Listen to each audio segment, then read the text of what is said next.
live from Nicaragua. This is my check-in for EAL Week 10 on language and power. So what I'm going to be looking into is the nature of power in the use of English as a lingua franca. So back in Unit 1, when we chose topics for the language variation section, or for literature review, there was one that was language variation, so global Englishes or English as a lingua franca. So the sources that I've been using are primarily Rakesh Bhatt, World Englishes, as kind of a foundation, and that was published in the Annual Review of Anthropology, and then Matthew Watterson's Repair of Non-Understanding in English and International Communication. But that study was actually conducted with only non-native speakers. There were no native speakers of English involved in what Watterson looked at.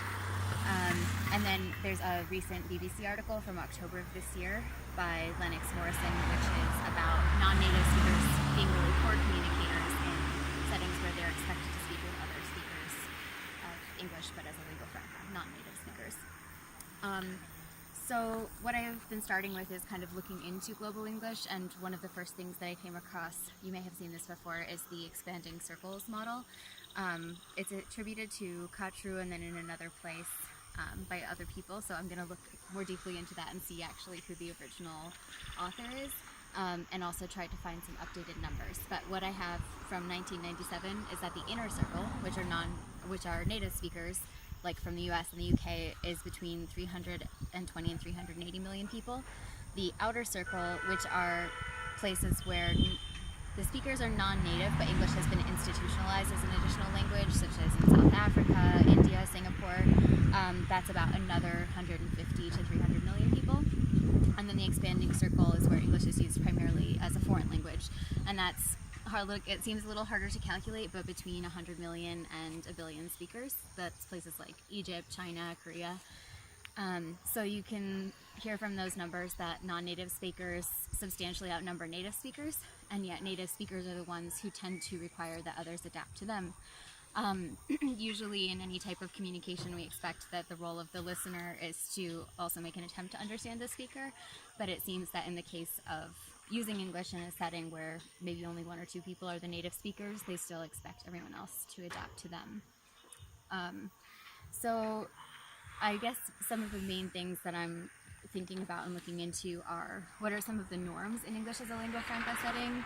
Are people who are involved in business with a lot of non-native speakers of English more accustomed to making themselves understood? From the Widdowson plenary address that I mentioned in last week's post, who are the custodians of English and exactly what is it that they have custody of? English, I think, is pretty unique in the fact that it's so widely spoken that we still don't really know exactly who it is who's in charge of it and who needs to be doing the adapting, but it seems to me like there's a pretty strong power differential between those who are native speakers and those who are non-native speakers.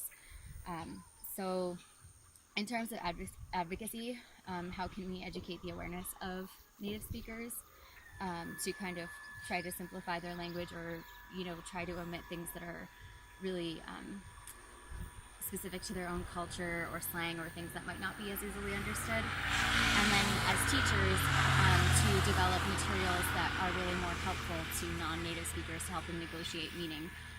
In the literature review a few weeks ago, I mentioned that something that came up in Watterson's piece was about a lot of times in dialogues there's very clear understanding and there isn't a lot of time to practice. I'm sorry I didn't catch that. Could you repeat that? Could you tell me that another way? Things that would help non-native speakers figure out exactly what's happening in the conversation.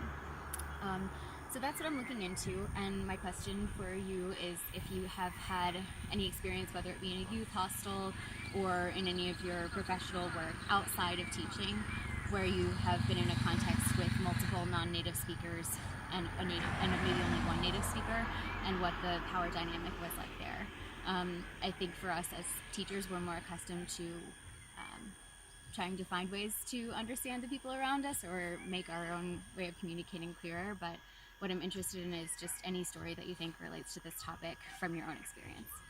I hope you're all doing well, and I know Christmas is just around the corner, or whatever holiday you celebrate, so I hope everyone is well and happy. Thanks.